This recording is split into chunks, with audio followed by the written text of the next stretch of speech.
بسم اللہ الرحمن الرحیم۔ معزز سامعین کرام و پردہ نشین سامعات، طالبات، السلام علیکم ورحمۃ اللہ تعالی وبرکاتہ۔ نحمدہ نصلی و نسلم علی حبیبہ الکریم، اما بعد، اعوذ باللہ من الشیطان الرجیم، بسم اللہ الرحمن الرحیم۔ قال رسول اللہ صلی اللہ تعالی علیہ وسلم: طلب العلم فریضۃ علی کل مسلم و مسلمہ۔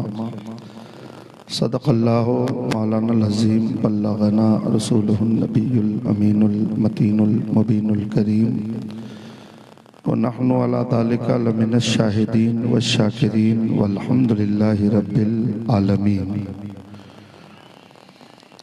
آئیے بارگاہ رسالت میں نہایت ہی ادب و احترام کے ساتھ درود و سلام کا نذرانہ عقیدت پیش کریں۔ پڑھیں: اللہم صلی علی سیدنا شفیعنا مولانا محمد بارک وسلم، صلاۃ و سلام علیک یا رسول اللہ صلی اللہ تعالی علیہ وسلم۔ وجود زن سے ہے تصویر کائنات میں رنگ، وجود زن سے ہے تصویر کائنات میں رنگ، اسی کے ساز سے ہے زندگی میں ساز درود۔ اور ڈاکٹر اقبال کہتے ہیں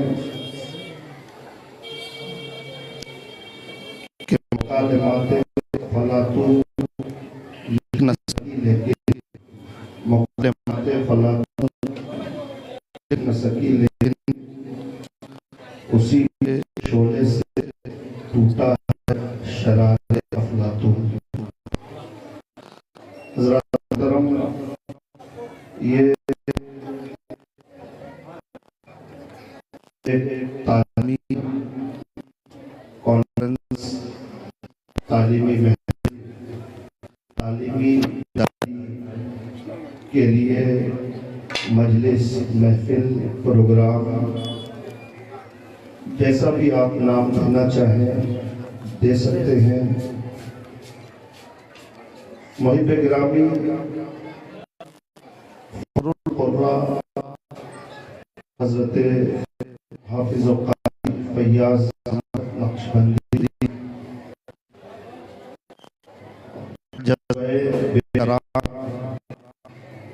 جو آج ہم اور آپ کو یہاں لانے، بولنے، سننے پر مجبور کیا ہے، یقیناً یہ مجاہدانہ کردار ہے، یہ عزم و حوصلہ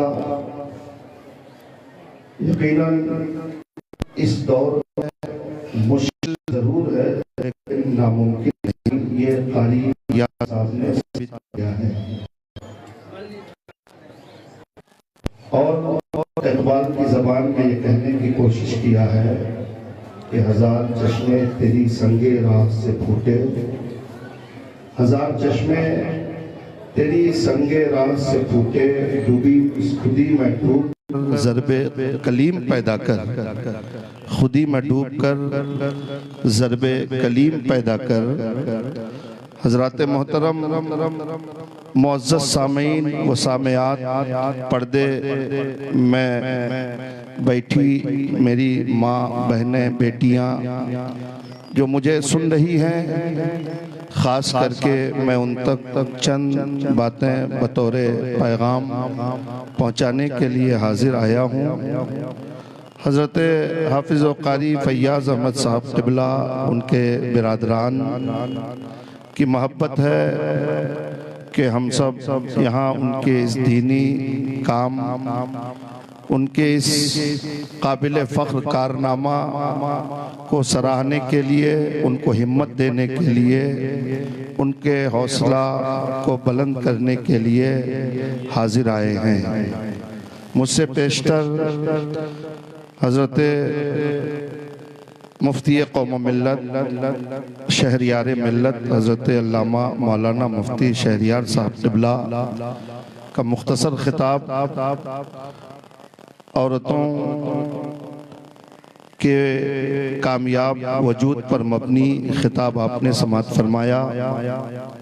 مجھ سے پیش رو شاعر اسلام بلکہ فی البدی شاعری کرنے کی صلاحیت رکھنے والا قادر الکلام شاعر حضرت علامہ مولانا باب الحسین صاحب قبلہ نے اپنے کلام کے ذریعے جامعہ ام سلمہ للبنات کے خدمات کا بہترین نقشہ قوم کے سامنے پیش کیا۔ حضرات محترم، ایک عورت کا وجود اقبال کی نظر میں کائنات کے لیے کیوں ضروری ہے؟ اس لیے کہ عورت کا وجود نہ ہو تو پھر عورت ماں کی شکل میں ہمارے لیے جنت کا سبب کیسے بن سکتی ہے؟ ایک عورت کا وجود بیٹی کی شکل میں رحمت ہمارے لیے ہے، بیوی کی شکل میں مرد کے سکون کا ذریعہ ہے۔ یقیناً ایک عورت مرد سے کسی بھی معاملے میں وہ شریعت کی روشنی میں چل کر پیچھے رہنے کی مجاز نہیں ہے۔ عورت جس طرح مرد کے لیے جس طرح جتنا علم ضروری ہے دین کا، بالکل اسی طرح عورت کے لیے بھی دین کا اتنا علم سیکھنا لازمی اور ضروری ہے۔ اللہ کے نبی کی کثرت اجواز کے رکھنے پر مستشرقین بہت سے سوالات، بیہودہ سوالات کرتے ہیں، اور ہمارے علماء ان سوالات کا شرعی، عقلی، بہتر دلائل کے ساتھ جوابات دیتے ہیں۔ میرے مصطفیٰ کی اتنی بیویوں کے رکھنے کی مصلحتوں میں سے ایک مصلحت یہ تھی کہ عورتوں کے مسائل مصطفیٰ جان رحمت کے اجواز کے ذریعے قیامت تک بہتر انداز میں پوری امت کی عورتوں تک پہنچے۔ حضرات محترم، مرد صحابہ میں جتنے محدثین ہیں، حضور کی حدیثوں کو روایت کرنے والے صحابہ ہیں، اور کثرت سے حدیثیں جن مرد صحابہ سے مروی ہے ان میں حضرت ابو ہریرہ، حضرت ابن عباس، حضرت عبداللہ ابن عمر وغیرہ ہیں۔ انہی کے مقابلے میں سب سے زیادہ حدیثیں اگر مروی ہے تو حضرت عائشہ صدیقہ رضی اللہ تعالی عنہا سے ہے۔ تو یقیناً عورتوں کا مقام، عورتوں کا مرتبہ یقیناً اللہ اور اس کے رسول نے بڑا سے بڑا عطا فرمایا، اور کائنات میں اسلام ہی وہ مذہب ہے جس میں عورتوں کے لیے یہ کہا گیا کہ عورت اگر ماں ہو تو اس کے قدموں کے نیچے جنت ہے۔ کائنات کے کسی مذہب میں یہ مقام کسی نے کسی عورت کو نہیں دیا اسلام کے علاوہ۔ آج ہمارے یہاں بیٹی پیدا ہوتی ہے تو فون سوئچ ٹاپ ہو جاتا ہے، چہرے پہ اداسی چھا جاتی ہے، لیکن قربان جائیے میرے آقا مصطفیٰ جان رحمت صلی اللہ تعالیٰ علیہ وسلم کا ارشاد گرامی ہے۔ ابھی مفتی صاحب نے بیان کیا کہ اگر کسی نے دو بیٹیوں کو پیدا کرنے کے بعد اس کی صحیح پرورش کے بعد اگر اس کی شادی کرا دیا تو وہ جنت میں، نبی نے فرمایا کہ میرے ساتھ وہ دو بیٹیوں کا باپ یا دو بہنوں کا بھائی ایسے ہوگا جیسے میری دو انگلیاں آپس میں ملی ہوئی ہیں۔ آپ اندازہ لگائیے، آپ سوچئے، ماشاءاللہ، نعرہ تکبیر، نعرہ رسالت۔ محقق اصل حضرت علامہ مفتی غلام جابر صاحب قبلہ مصباحی.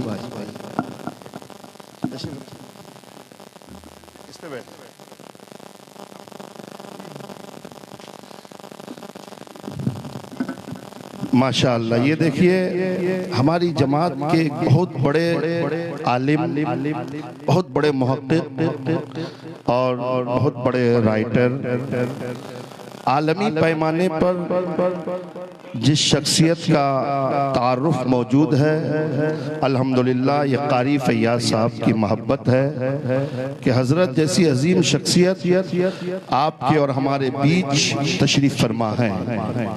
یقیناً ان کا ادارہ سیمانچل میں امام احمد رضا مجوزہ یونیورسٹی کے نام پہ جس کی شہرت اور جن کے بارے میں آپ کو معتبر ذرائع سے بارہا معلوم ہوا ہوگا، آج اس عظیم ادارے کا وہ عظیم بانی اور مرد قلندر آپ کے سامنے موجود ہیں.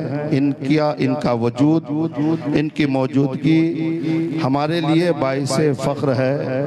اللہ رب العزت حضرت کا سایہ ہم تمامی اہل سنت پر تا دیر قائم رکھے تاکہ ان کے ذریعے اہل سنت کا بہتر سے بہتر کام ہو سکے. حضرات محترم، وقت چونکہ مختصر ہے، کوئی کانفرنس یا جلسے کی محفل نہیں، میں صرف یہ بتانا چاہتا ہوں کہ عورتوں کی تعلیم کی کس قدر ضرورت ہے. ایک زمانہ وہ تھا کہ بغداد کا خلیفہ مامون رشید کا بیٹا جوان ہوا اور اس نے یہ سوچا کہ میرے بیٹے کی شادی مجھے کرنی ہے، تو اس نے اعلان کروایا کہ بغداد کے گھروں میں آج مغرب کے بعد رات میں جن گھروں کی بچیاں حافظ قرآن ہیں یا جس گھر میں کوئی بچی قرآن کی حافظہ ہے، آج اس گھر کے کھڑکی پہ کوئی دیا، کوئی روشنی کا انتظام کر کے رکھا جائے. وجہ کیا تھی کہ بادشاہ کو اپنے بیٹے کے لیے ایک حافظ قرآن بچی کی ضرورت تھی. بادشاہ کو اپنی بہو کے روپ میں ایک حافظ قرآن بچی چاہیے تھی.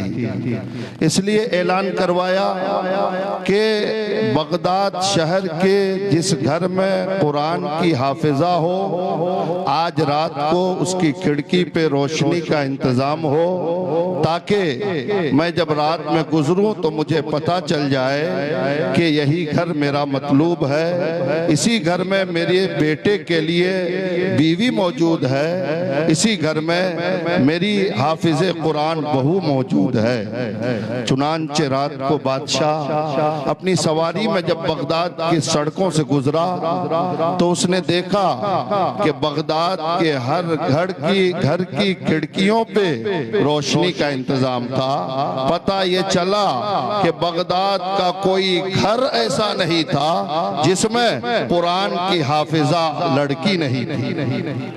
حضرات محترم، آپ اندازہ لگائیے کہ ایک دور وہ تھا کہ بغداد کے ہر گھر میں کوئی نہ کوئی قرآن کو حفظ کرنے والی بچی موجود تھی. بادشاہ کو چونکہ ایک ہی بچی چاہیے تھی، اس لیے دوسرے دن بادشاہ نے یہ اعلان کروایا کہ آج رات کو بغداد کے جس گھر میں موطا امام مالک جو حدیث کی بہت مشہور کتاب ہے، اگر اس کو حفظ کرنے والی، اسے یاد رکھنے والی کوئی عورت، کوئی لڑکی کسی گھر میں ہو تو اس کی کھڑکی پہ روشنی کا انتظام ہونا چاہیے. دوسری رات بادشاہ بغداد مامون رشید جب گزرتا ہے تو بغداد کے سارے گھروں کی کھڑکیوں پہ تو نہیں لیکن آدھے گھروں کی کھڑکیوں پہ چراغ جلتا ہوا نظر آتا ہے، جو اس بات کو بتانے کے لیے کافی تھا کہ صرف قرآن مجید کی نہیں بلکہ اس زمانے میں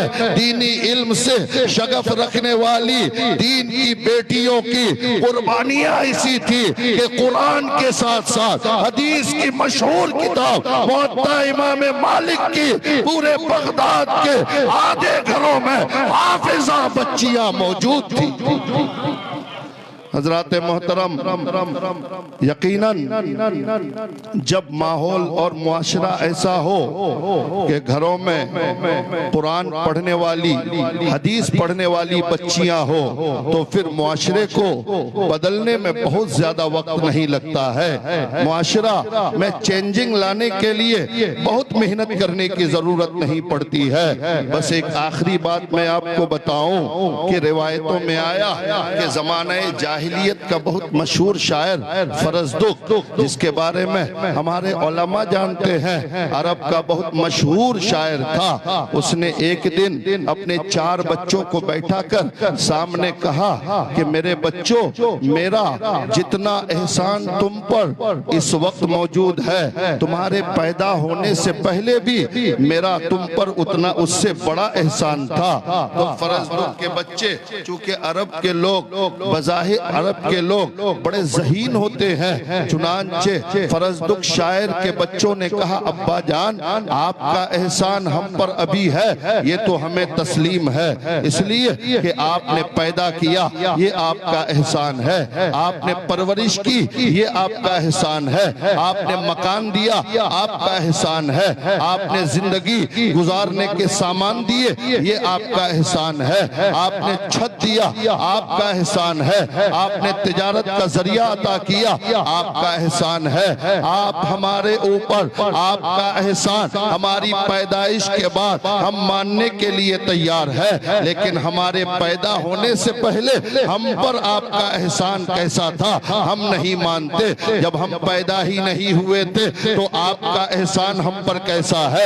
جب ہم پیدا ہی نہیں ہوئے تھے، دنیا میں آئے ہی نہیں تو آنے سے پہلے آپ نے کیسا احسان فرمایا؟ اللہ اللہ، فرزدق شاعر کہتا ہے میرے بچوں میرا احسان جس طرح ابھی ہے اسی طرح تمہارے پیدا ہونے سے پہلے تم پر تھا۔ کہا معاملہ کیا ہے سمجھائیے؟ فرزدق شاعر کہتا ہے، عرب کا وہ مشہور شاعر کہتا ہے پیدا ہونے سے پہلے احسان اس لیے تھا کہ میں نے جب جوانی میں اپنے لیے کسی لڑکی کو شادی کے لیے انتخاب کرنا چاہا، اپنے لیے ایک دلہن تلاش کرنا چاہا، تو میرے ذہن و دماغ میں یہ بات آئی کہ ہر آدمی کی طرح ہر نوجوان کی طرح مجھے بھی ایک خوبصورت دوشیزہ چاہیے، مجھے بھی ایک خوبصورت لڑکی بیوی کی شکل میں چاہیے۔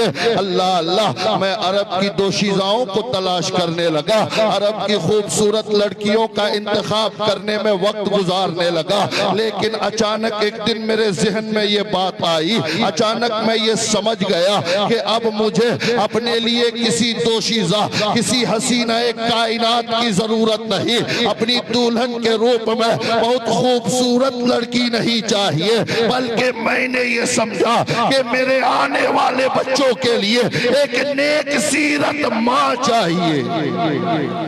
حضرات محترم، عرب کا وہ شاعر کہتا ہے کہ میں چاہتا تو اپنے لیے ایک خوبصورت بیوی تلاش کر لیتا، لیکن میں نے اپنے لیے ایک حسین بیوی نہیں بلکہ تم لوگوں کے لیے ایک نیک سیرت ماں کا انتخاب کیا۔ اگر کل میں نے اپنی بیوی کے طور پر ایک نیک سیرت خاتون کا انتخاب نہیں کیا ہوتا تو آج تمہارے اخلاق اچھے نہیں ہوتے، آج تمہارے کردار بہتر نہیں ہوتے، تو یقیناً آج تمہارے بہتر کردار کے پیچھے میرا احسان ہے، اس لیے کہ میں نے خوبصورتی کی جگہ دینداری کو انتخاب میں لایا تھا، اسی لیے تم پر میرا احسان کل بھی تھا آج بھی ہے۔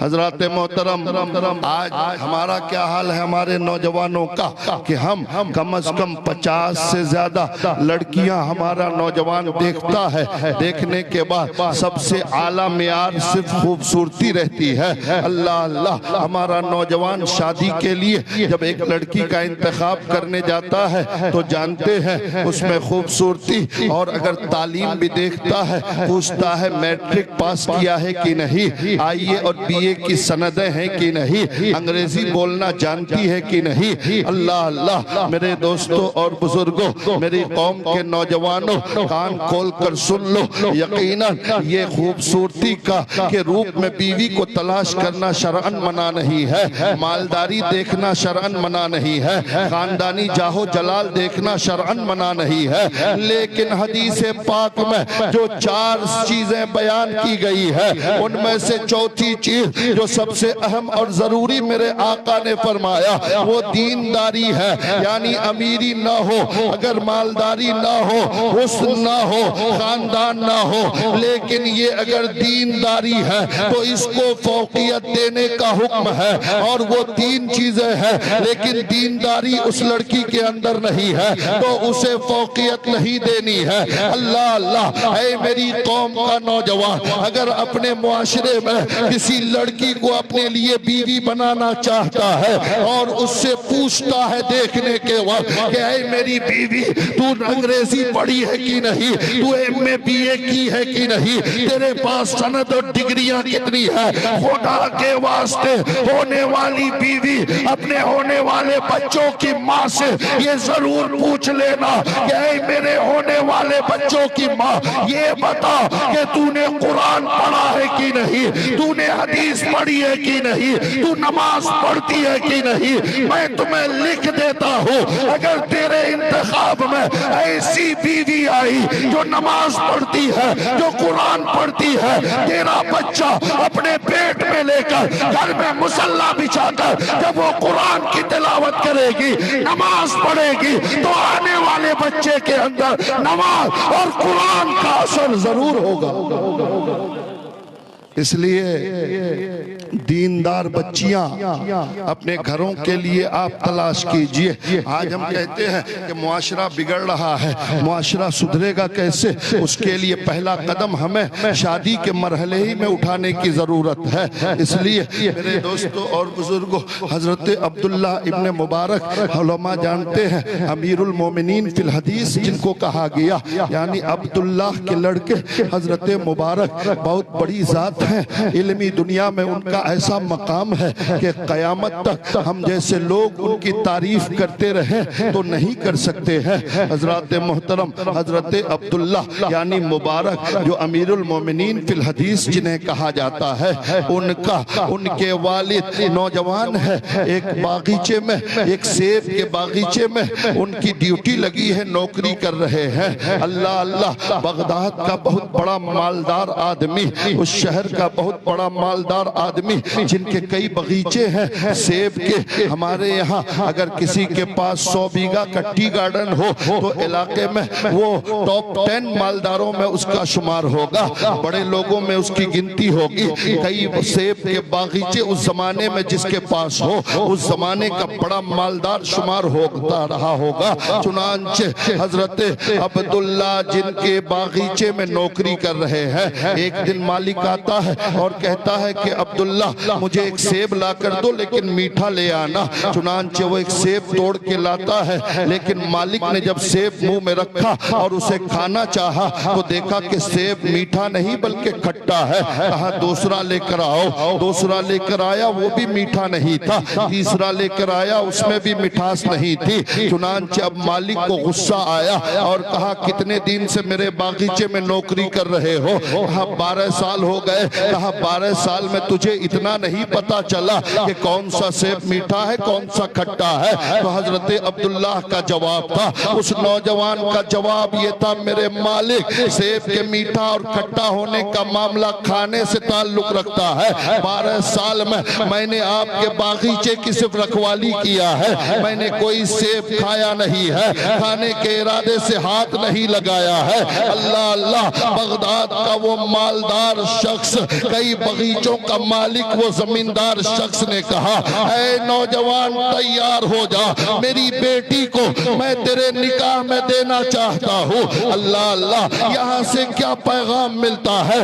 آج کا مالدار حویلیاں ڈھونڈتا ہے، نوکری والا داماد اسے چاہیے، کروڑوں کی پراپرٹی چاہیے، بہتر بزنس والا داماد۔ بلکہ آج تو لوگ داماد ڈھونڈتے نہیں بلکہ خریدنے کی کوشش کرتے ہیں۔ اللہ اللہ، میرے دوستوں اور بزرگوں، پردے میں بیٹھی ہوئی میری ماں بہنوں، کان کھول کر سنو اور عمل کی کوشش کرو۔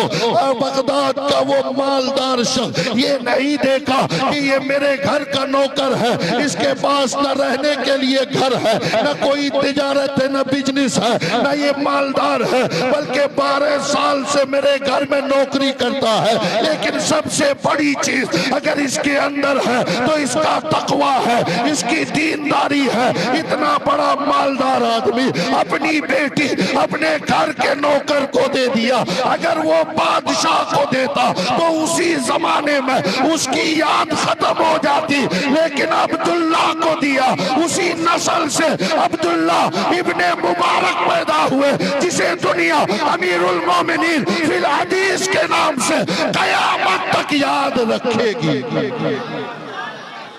نیک اور پرہیزگار لوگوں کے ملن سے جو بچہ دنیا میں آتا ہے پھر وہ عبداللہ ابن مبارک ہوتا ہے، وہ امام شافعی ہوتے ہیں، وہ غوث و خواجہ کی شکل میں دنیا کے سامنے آتے ہیں۔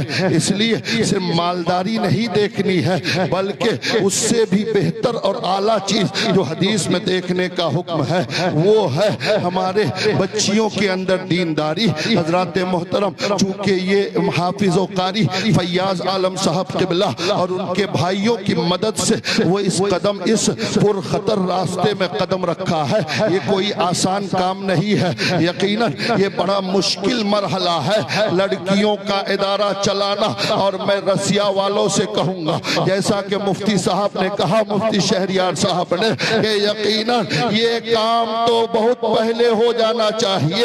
ہمارے علاقے میں اس وقت لڑکیوں کے دینی تعلیم کی طرف میلان لوگوں کا پڑھا ہے اور پڑھنا بھی چاہیے، اس لیے کہ ایک لڑکی جب دیندار ہوگی تو پورا معاشرہ دیندار بنتا نظر آئے گا۔ ایک لڑکی کے اندر جب دین پیدا ہو جائے، ایک لڑکی کے ذہن و دماغ میں جب دینی تعلیم ہو تو یقیناً جب تک ہماری ماں بیٹیوں بہنوں کے ذہن و دماغ میں دین تھا، جب تک وہ دیندار تھی تو ان کے وطن سے حافظ قرآن بیٹا پیدا ہوتا تھا۔ یقیناً آج بھی ہمارے ماں اور بیٹیوں کے ذہن و دماغ میں دین رچنا بسنا چاہیے، بیٹیوں کو دین سکھانا بہت ضروری ہے، ورنہ آج جو بے پردگیاں اور سماج کی جتنی برائیاں ہیں ان سب کے پیچھے ایک ہی کارن ہے، اور وہ کارن یہ ہے کہ ہماری بچیاں دین سے دور ہیں۔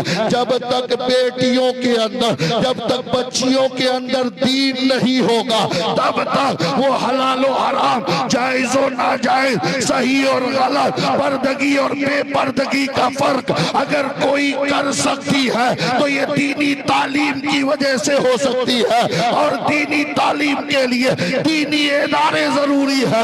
جیسا کہ حافظ فیاض نے اس راستے میں قدم بڑھا کر مشکلات کا سامنا تو ضرور کیا ہے، لیکن جب نیت میں خلوص ہو تو اللہ مشکلات کا حل ضرور فرما دیتا ہے۔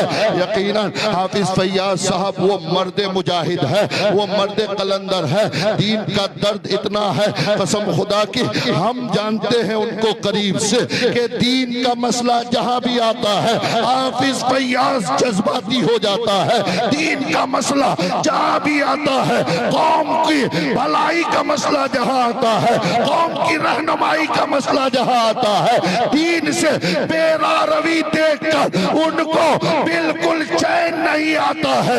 جب انہوں نے دیکھا کہ اس علاقے میں بیرا روی بچیوں میں بہت زیادہ ہے تو اس مرد مجاہد نے قدم کام آگے بڑھایا بغیر وسائل کے، بغیر کسی پیسے اور دولت کے۔ پہلے بچیوں کو فری میں انہوں نے قرآن کی تعلیم دلایا، اور آج الحمدللہ اس مقام تک پہنچ گیا ہے، ایک چھوٹا سا آشیانہ بن گیا ہے۔ اگر ہم اور آپ نے مدد کیا، آپ نگاہ اٹھا کر دیکھیے، رسیا والوں کے لیے یہ قابل فخر کارنامہ ہے۔ قسم خدا کی، اے رسیا کے لوگوں، بڑے بڑوں نے جو نہ کر سکا وہ آپ کا بیٹا، آپ کا بھتیجا، آپ کا بھائی حافظ و قاری فیاض احمد نقشبندی، جو حقیقت میں ابھی بہت کم عمری کے زمانے میں ہے۔ آپ میں سے بہت سب کا پوتا، کسی کا بھائی، کسی کا بھتیجا ہے یقیناً، لیکن عمر تو کم ہے، ہمت آسمان کو چھو رہی ہے۔ عمر تو کم ہے لیکن دین کا درد ہمالیہ سے بھی زیادہ حافظ فیاض کے سینے میں موجزن ہے، اور یہی وہ دینی جذبہ ہے جس نے اپنی زمین پر یقیناً آپ کو اندازہ نہیں ہوگا کہ آج جو یہ مقام ہے، آج جو یہ بلڈنگ بنی ہے، یہ حافظ فیاض نے کسی کے سامنے ہاتھ نہیں پھیلایا ہے۔ اب تک باضابطہ کسی چندے کے لیے اس نے گاؤں والوں کے سامنے ہاتھ نہیں پھیلایا۔ اللہ کا شکر ہے، ماشاءاللہ۔ نعرہ تکبیر، نعرہ رسالت، حضرت مفتی صابر صاحب قبلہ و علماء کرام۔ حافظ فیاض صاحب نے آج تک کسی کے سامنے ہاتھ نہیں پھیلایا، اور میں اس تیقن کے ساتھ کہنے کا حق رکھتا ہوں کہ دنیا میں بہت سے لوگوں نے علم کو بھی تجارت بنا کر استعمال کیا ہے، لیکن حافظ فیاض کے تعلق سے میں یہ دعوے کے ساتھ کہنے کا حق رکھتا ہوں کہ اس شخص نے اس ادارے کو پیٹ کے لیے نہیں بلکہ میری قوم کی بچیوں کی فلاح و بہبود کے لیے، مسلمان بچیوں کو ملحدہ بننے سے روکنے کے لیے، مسلمان بچیوں میں دین پیدا کرنے کے لیے کیا ہے۔ اور اس کا جیتا جاگتا تصویر یہ ہے کہ ان کی اہلیہ الحمدللہ دربنگا میں کسی کالج کی پروفیسرہ ہے۔ حضرات محترم، یقیناً حافظ فیاض نے اس تنخواہ کے پیسے کو بھی دین کی بچیوں کے لیے لگا دیا ہے۔ اللہ اکبر۔ آپ اندازہ لگا سکتے ہیں کہ ایسے آدمی کا آپ ضرور سپورٹ کیجئے۔ مال ہے تو مال کے ذریعے، اگر آپ کے پاس دولت نہیں ہے تو کم از کم ان کے کندھے سے کندھا ملا کر اپنی زبان اور اپنے ارادوں کے ذریعے ان کی مدد کیجئے۔ یقیناً راستے کی رکاوٹ مت بنیے، بلکہ اے رسیا والوں، حافظ فیاض کے اس دینی اقدام کے سامنے اگر کوئی چیز رکاوٹ بنے تو آپ اس رکاوٹ کو ہٹا کر حافظ فیاض کے بازو سے بازو ملا کر کھڑے ہو جائیے۔ ان بچیوں کو دین سکھانے کا جتنا ثواب قاری فیاض کو ملے گا، ساتھ دینے والوں کو بھی اتنا ہی ثواب ملے گا۔ یقیناً دین کی یہ تبلیغ، دین کا یہ کام معمولی نہیں ہے۔ کسی نے کہا ہے کچھ سوچ کر ہی ہوا ہوں موج دریا کا حریف، ورنہ میں بھی جانتا ہوں کہ عافیت ساحل میں ہے۔ حضرات محترم، یہ آسان کام نہیں ہے، یہ آسان قدم نہیں ہے، لیکن اس مرد مجاہد قاری فیاض اور ان کے بھائیوں کا میں تہہ دل سے یقیناً شکر گزار بھی ہوں، اور ان کی ہمت اور حوصلوں کو سلام بھی پیش کرتا ہوں کہ اللہ تعالیٰ ان کے حوصلوں کو سلامت رکھے، ان کے جذبات کو سلامت رکھے۔ بس ایک آخری بات 2 منٹ میں سنیے۔ مدینہ المنورہ میں مسجد نبوی میں حضرت امام عاصم رضی اللہ تعالیٰ عنہ بچوں کو قرآن پڑھاتے ہیں۔ اللہ اللہ، لیکن لوگوں نے دیکھا، شاگردوں نے، کہ آپ کے منہ سے ایسی خوشبو نکل رہی ہے جیسی خوشبو عموماً دنیا کے کسی عطر و گلاب میں نہیں ہے، دنیا کے کسی کارخانے دکان دکان فیکٹری میں ایسی خوشبو نظر نہیں آتی۔ ایک دن لوگوں نے طلبہ نے پوچھا حضور آپ کی زبان سے خوشبو نکلتی ہے، یہ خوشبو جانی پہچانی نہیں لگتی، یہ خوشبو اجنبی لگتی ہے، اس خوشبو کو کبھی ہم نے کسی عطر کی دکان میں نہیں سونگھا۔ اللہ اللہ پہلے پہلو تہی کرتے رہے، بتانا نہیں چاہا۔ ایک دن شاگردوں نے بہت زوردار انداز میں آپ کے سامنے عریضہ پیش کیا تو حضرت امام عاصم نے کہا میں بچوں کو قرآن پڑھاتا ہوں، آج رات کو سویا تھا، اللہ کے نبی خواب میں آئے اور فرمایا عاصم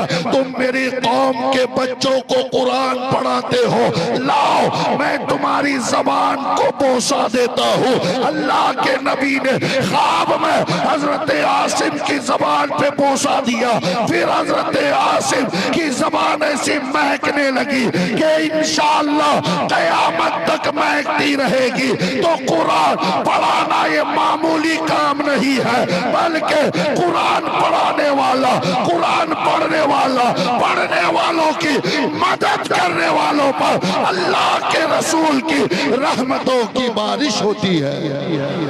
اس لیے قاری فیاض صاحب کا یہ قدم ہم سب کا قدم ہے۔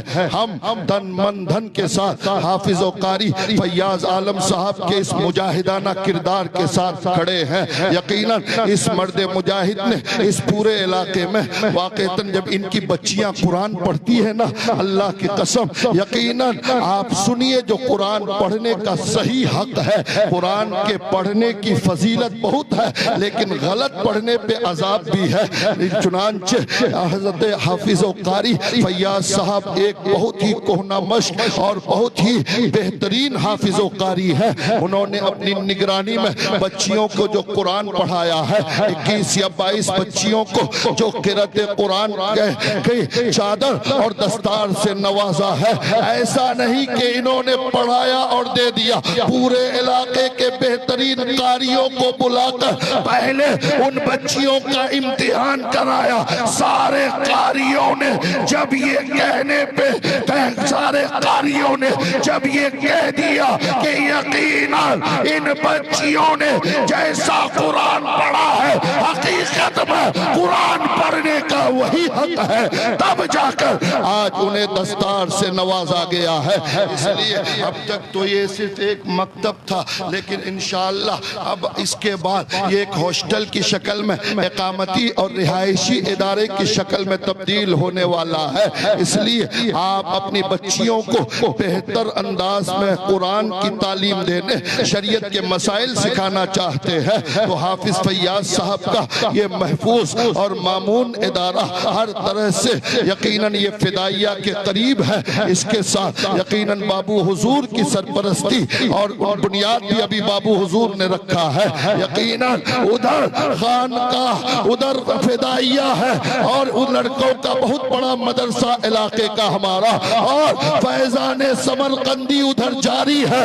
یہاں بھی بابو حضور نے بنیاد رکھ کر قاری فیاض کو اپنی نوازشات سے نواز دیا ہے، گویا کہ یہ کہہ دیا ہے کہ تم اس مجاہدانہ کردار میں قدم رکھو، ہماری دعائیں تمہارے ساتھ ہے۔ اللہ رب العزت کی بارگاہ میں دعا ہے کہ حافظ صاحب کا یہ کردار اللہ اپنی بارگاہ میں قبول فرمائے اور ان کو اس ادارے کو بہتر سے بہتر فروغ دینے، ان کے بھائیوں کی قربانیاں بھی حافظ فیاض کے لیے جو ہے اللہ قبول فرمائے۔ اور یہ ہمارے ممبر صاحب شمیم بھائی ہیں، ایسے لوگ بھی جب یہاں موجود ہیں تو انشاءاللہ یقیناً اس ادارے کو آگے بڑھنے سے، پھولنے پھلنے سے یقیناً کسی بھی رکاوٹ کا سامنا نہیں کرنا پڑے گا۔ اللہ تعالیٰ اس ادارے کو دین دونی رات چگنی ترقی عطا فرمائے۔ وآخر الدعوانا ان الحمدللہ رب العالمین، استغفر اللہ ربی من کل ذنب واتوب الیہ، لا الہ الا اللہ محمد رسول اللہ صلی اللہ تعالیٰ علیہ